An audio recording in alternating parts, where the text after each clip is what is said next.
Yeah, but I'm trying to remember why it was. Well, I think You did tell me once that They had there a was a meeting? time when you had reported Oh yes. on one of their meetings Oh, yeah. and said there were less people that Yeah, they yeah, wanted that's what to it- have said were there. That's what it was. Yeah, that's what Okay. it was. Anytime. Now, moving into the 60s, we're skipping a decade, but to get some of these interesting things in, I understand that that was a time when many of the young black militants felt that the NAACP and the black press was moving just too slowly for them to accomplish what they wanted to accomplish.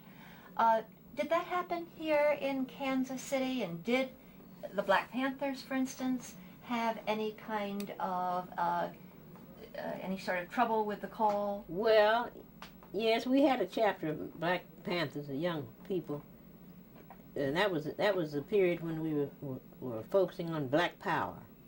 That was their theme, Black Power, and they did think the NAACP was moving too slowly because the NAACP moved through the court, and that is slow. So Black Panthers had meetings. They had a headquarters here, and it was in this same general area, about 20 something in Florida. And Kansas City Police Department kept an eye on them. They had a helicopter that went around disturbing the neighbors. The neighbors used to complain because the helicopter made so much noise, and they were patrolling the Panthers' headquarters. I went to a meeting they had once. They had what they call a press conference about something. I went to the meeting, and the fellow started talking and started using pretty bad language, you know. And I said to him, I said, now you all don't need to use language like that. So they stopped doing it while I was there, you know. But later, they had a meeting, they had a protest of some kind down at the federal courthouse down at 811 Grand. And they were supposed to be attracting a great big crowd. Great big crowd. I don't know what they were protesting now. But we covered the meeting. And they didn't have that great big crowd. So they had a small crowd. So in our call paper, that's Friday, I wrote the article and said that they didn't have a big they only had a certain number of people. They didn't have the big crowd they expected. But I didn't think anything about it. But that Friday, when it came out, the Panthers a group of them came to the call office, raising Cain about what we said about the meeting, that they didn't have this crowd. Well, I don't come to the office on Fridays, but they called me and told me this was going on, you know. And so I think I came down, and they finally kind of got them kind of calmed down, because we were telling the truth, you know, that they didn't have that big crowd. But they retaliated by going to various outlets where our paper was sold. They went to some drugstores, newsstands, and told them to take the call off the stand. Take the call off the stand. Did they take it off? Some of them did.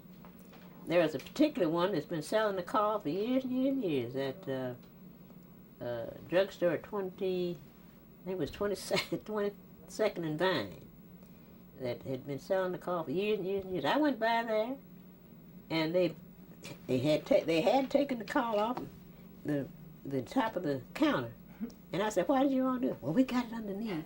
They had it underneath, you see, but they were afraid because the Panthers told them to take it off, and the Panthers were in there all the time. So the people were afraid not to. They were trying to cut our circulation. Well, that went on for a couple of 3 weeks, and then the people started selling the paper. Yeah, we didn't have too much trouble out of the Panthers after that. In fact, I see one or two of them every once in a while. They're speaking real friendly. Remind me of those days. How times change. A couple of them are still around here. To go back to the 50s and to go back to your writing on the call, as the years went by, how did it happen that you, rather than one of the men on the staff, got more and more responsibility? So that you went from being managing editor to then full editor and then publisher. Wasn't that rather rare that this would happen to a woman, and a young woman at that?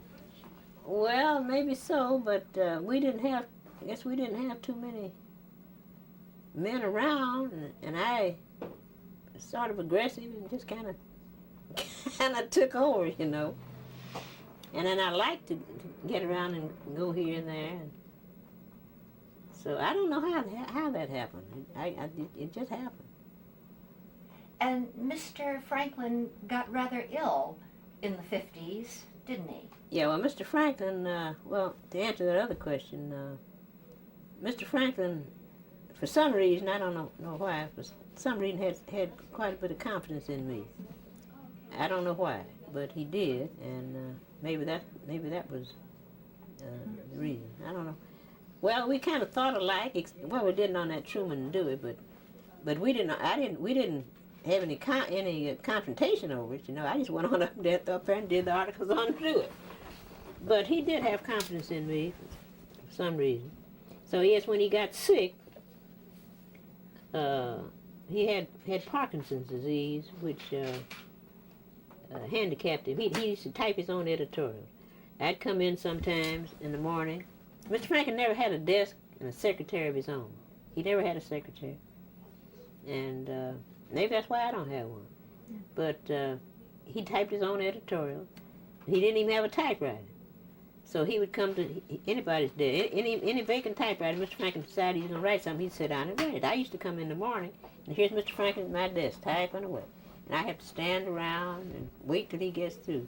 You know, you say, well, you don't say, Mr. Franklin, get up or anything like that.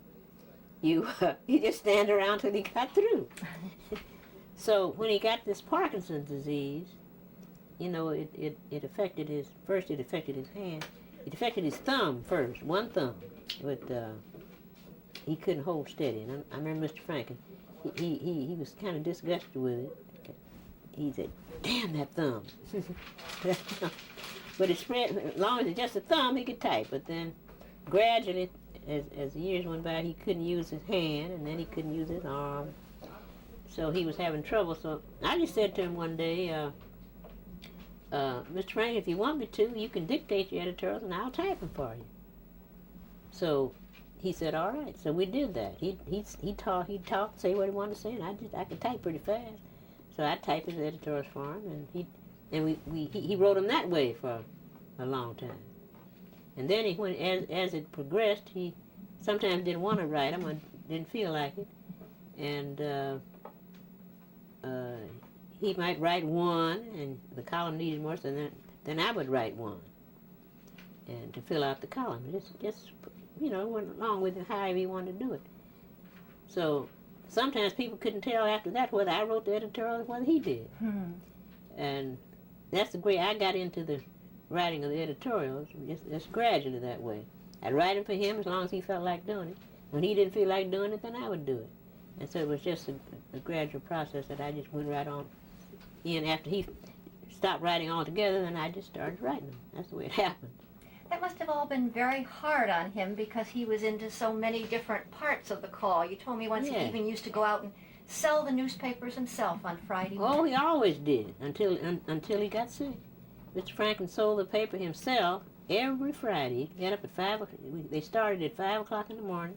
The newsboys would come down, and Mr. Franklin sold them personally to the newsboys. When the call first started, it was a nickel, as I told you, and we sold them to they sold them to the newsboys for 2 for a nickel. So the kid would buy them 2 for a nickel, sell it for a nickel, and it went up to a dime and 15 cents, and kept going. But he sold those papers himself every Friday. That was it. He prided himself on that job. He wouldn't turn that over to anybody else.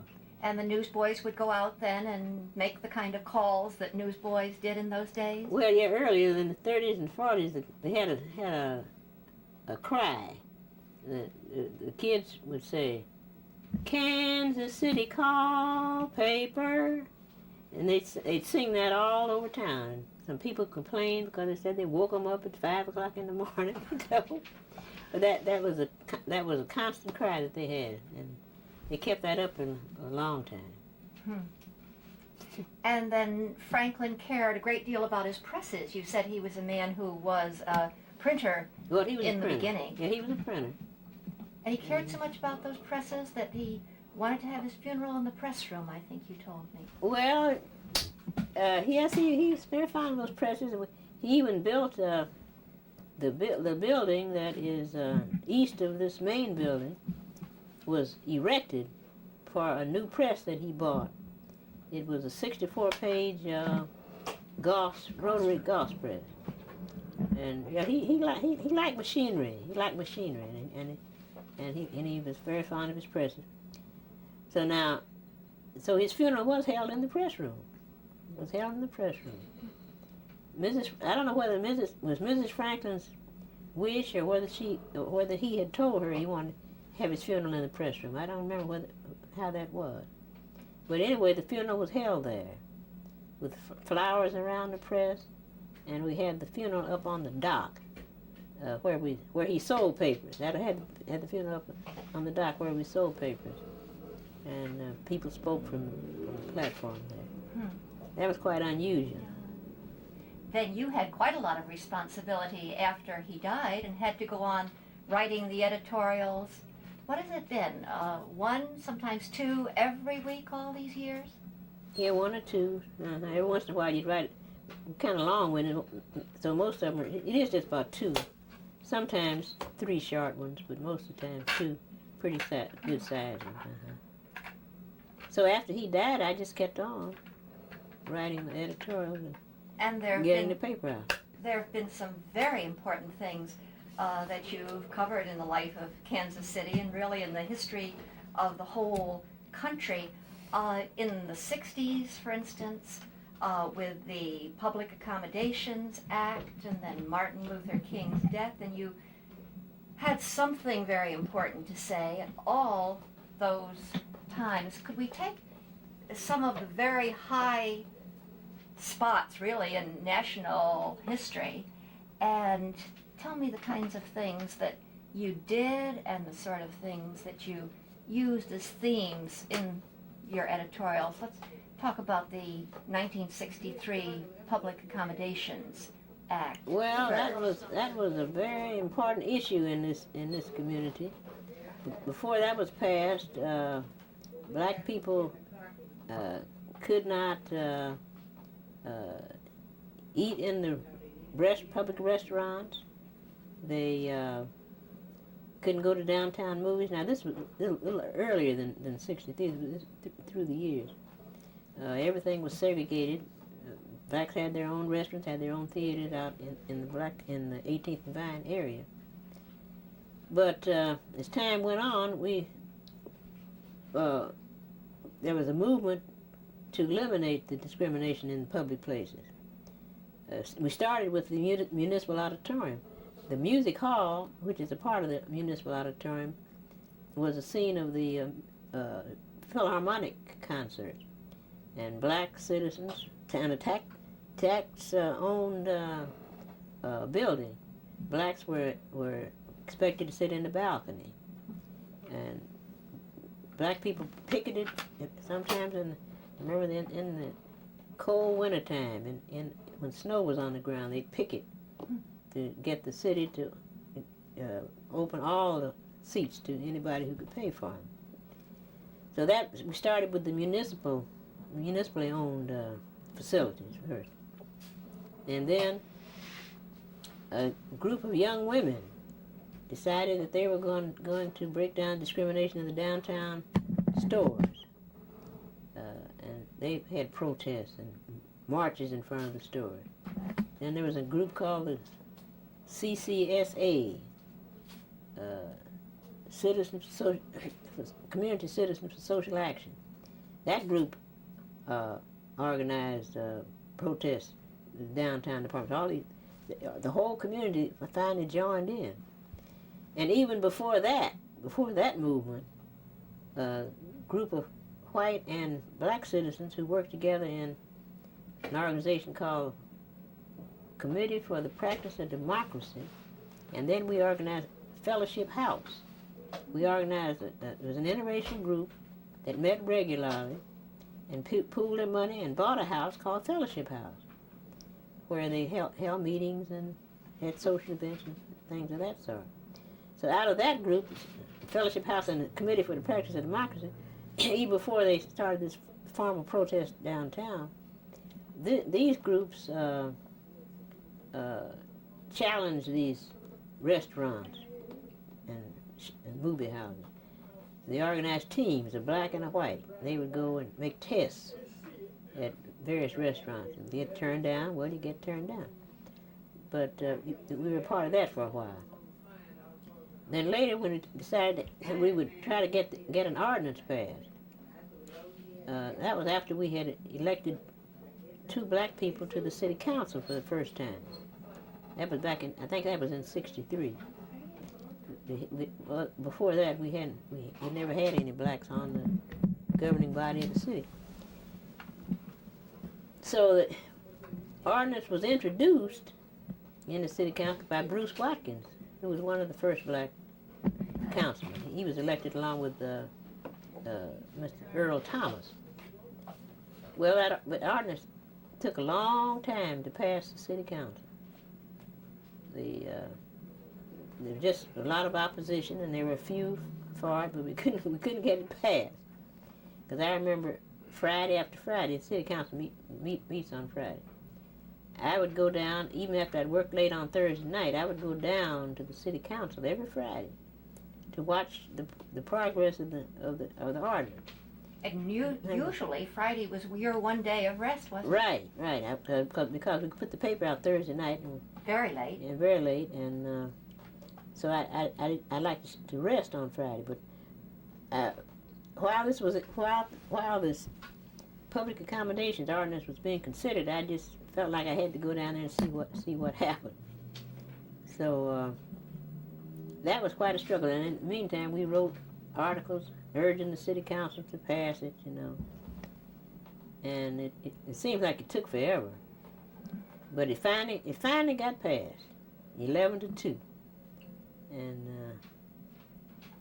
people predicted that there'd be a lot of disorder at the restaurants if it was open to everybody. That black would flock in, and run white customers away and all that.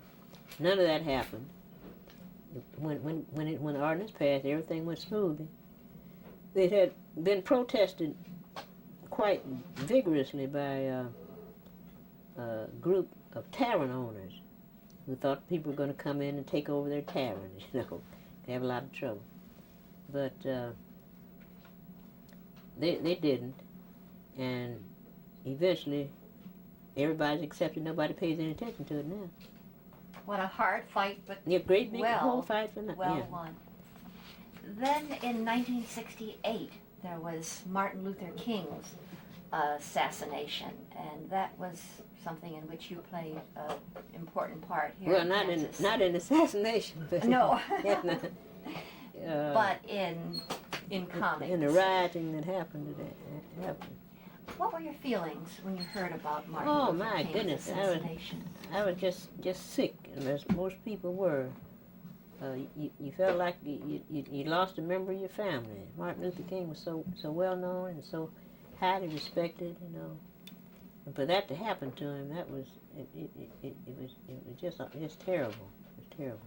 I know you wrote that editorial quite soon afterwards, even when you may have been in a state of shock yourself, but it was a beautiful editorial. May he not have died in vain, with the idea that this terrible, terrible thing had happened, but that his spirit could go on if people willed it to, if Congress and the city could pass the fair housing laws that were then before them, if the blacks could realize that his was a spirit of nonviolence, and if they could continue in that way. Yes, if we could follow the principles that he lived by and continue to carry out his fight, his nonviolent, keep it nonviolent, for full democracy, equality for everybody, that maybe he wouldn't have died in vain. And then you went to his funeral, didn't you? Yes, Mrs. Franklin was from Atlanta, and she wanted to go to the funeral. She was getting a little feeble, so she couldn't go by herself. So I took Miss Franklin to Atlanta, and we went to the funeral. and went by and after the funeral and visited with Mrs. King and her children for a while. And then when we came home, well, there were quite a little delegation from Kansas City went down to the funeral. We came back on a plane, on the same plane. I guess maybe a dozen, 15 or 20, something like that. And on the way home, we'd almost gotten into Kansas City when the pilot or somebody in the airplane told us that there was rioting going on in Kansas City. See, this was 3 or 4 days after his death. And that's the way we found out about it, is on the way in. So we got here in the midst of some rioting. Then Herman Johnson, a friend of yours, told me that you and he and some other people were together at a meeting very soon after that to try to decide what could be done. Yeah. Herman was here before the rioting started, and I think was down at the city hall when some students, black students, marched to the city hall to protest the fact that school was not dismissed, I guess on the day of his funeral. That's right, in Kansas City, Kansas City. Missouri, I think. I think in Kansas City, Kansas, the children had a holiday, and the Kansas City, Missouri people didn't. So there was a protest about that, and something during that march on the way down sparked this rioting. I think they started out Very rather peaceful. quietly, and they had Yeah. teachers and a they just- minister going along with them. Yeah, they just want to know And why it was they... only when they got down to the city hall that Yeah. something sparked them. Yes, So after that, there was rioting all through the community. We lost a lot of buildings. And I think the meeting that Herman was talking about was in connection with what we can do to stop it or to prevent any further violence. I think while we were in that meeting, we heard that a building on the corner from where we were was burning up. And I know that it was a little... we were wondering about how safe it was to get out on the street, in order to get home. Seemed like to me that was a drugstore that burned down on Indiana someplace. I remember Herman saying that if you hadn't had the kind of calming voice that you did in the call, there might have been a lot more violence than there was. And the themes that I read, reading your editorials at that time, seemed in many ways some of the same themes you've brought out in editorials. One, that no matter how bad the tragedy may be, there may be some good that can come out of it. And two, that there should be an investigation of these terrible things that happen, in this case, of the whole assassination, and second, of what happened in Kansas City. In Kansas City? They finally had to call out the National Guard, and I remember being in the middle of some violence on Prospect, and I can't remember hiding underneath a car or something to keep out of the way of some bullets. So I was kind of in the middle of it there for a while. You were, yes. Shouldn't have been there, but I was. When I read that editorial calling for the investigation, it harked back to the Sykeston days when you had felt that more must be known. That's right. About this terrible situation. That's right. I think we had a study commission, too, to investigate our rioting here. And several people were killed in that. Yes, I think 5, maybe half a dozen. Yeah, that's right. Then those were terrible days. In 1970, there was the killing of Leon Jordan, who had done such good things for Kansas City and had been a close friend of yours. Another great tragedy. Leon was just shot down. I remember reading in the call that a car came by at night. One man shot him in a hip, and then another one got out and shot him twice more after he Yeah, had fallen. he was closing. He had a business at 26 and Prospect, and he was closing his business. Had locked it and was walking to his car when this car came by and shot him. That was a great, great, great loss to Kansas City and to the whole nation. But Leon was well known all over. He was a police officer at one time, and went to Liberia to organize the police force over there. And when he came back, he spent 8 or 9 years in Africa. And when he came back, when he started the business that he owned. But he was a community leader. He and Bruce Watkins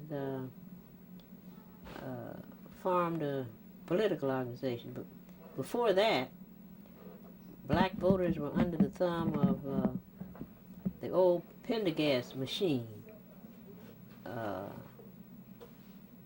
They often say that Pendergast taught black people how to vote, taught them to vote, but also taught them how to vote. Mm. And I think Leon and Bruce, who worked with the political organization with the white bosses for a number of years, found out that they got tired of white bosses telling black people how to vote.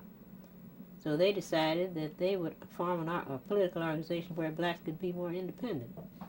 And that was Freedom Inc. That was Freedom Inc. Wasn't it? Yeah, it was, yeah.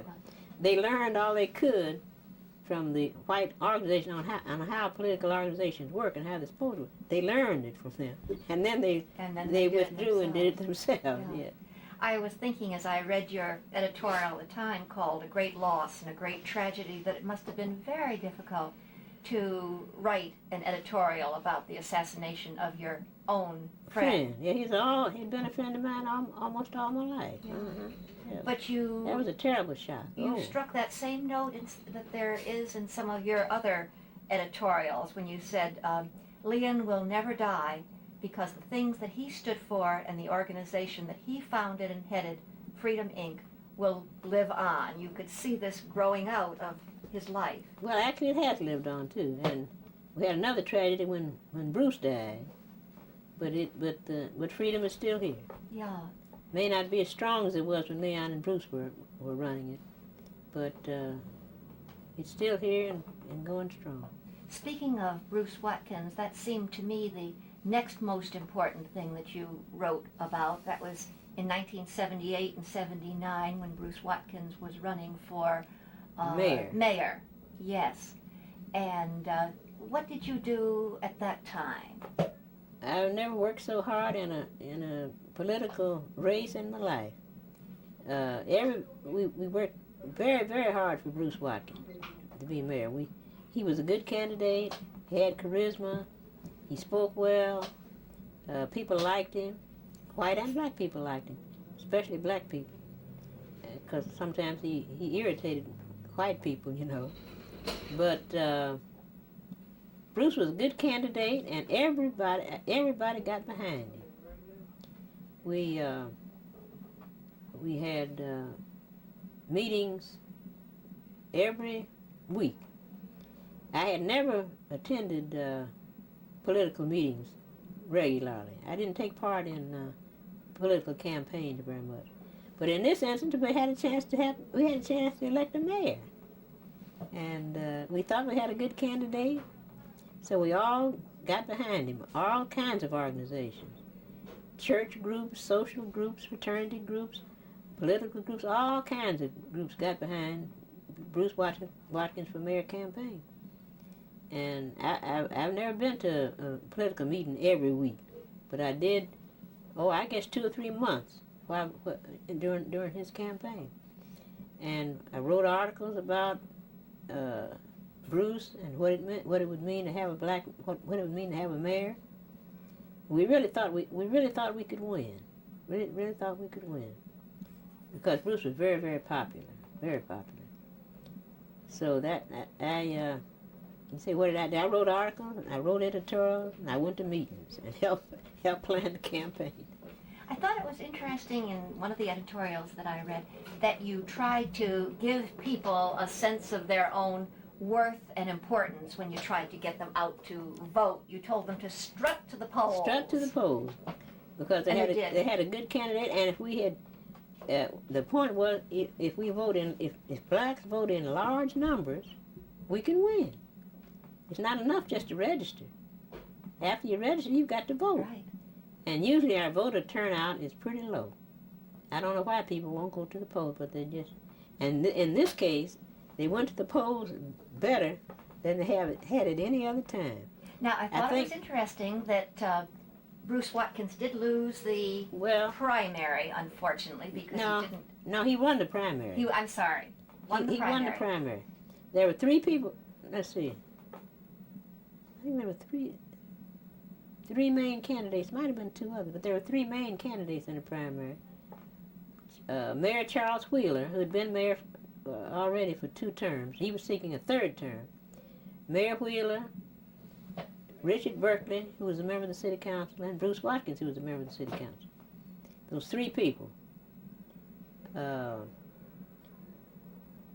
And Charles Wheeler was a very popular mayor too, but we wanted to elect Watkins.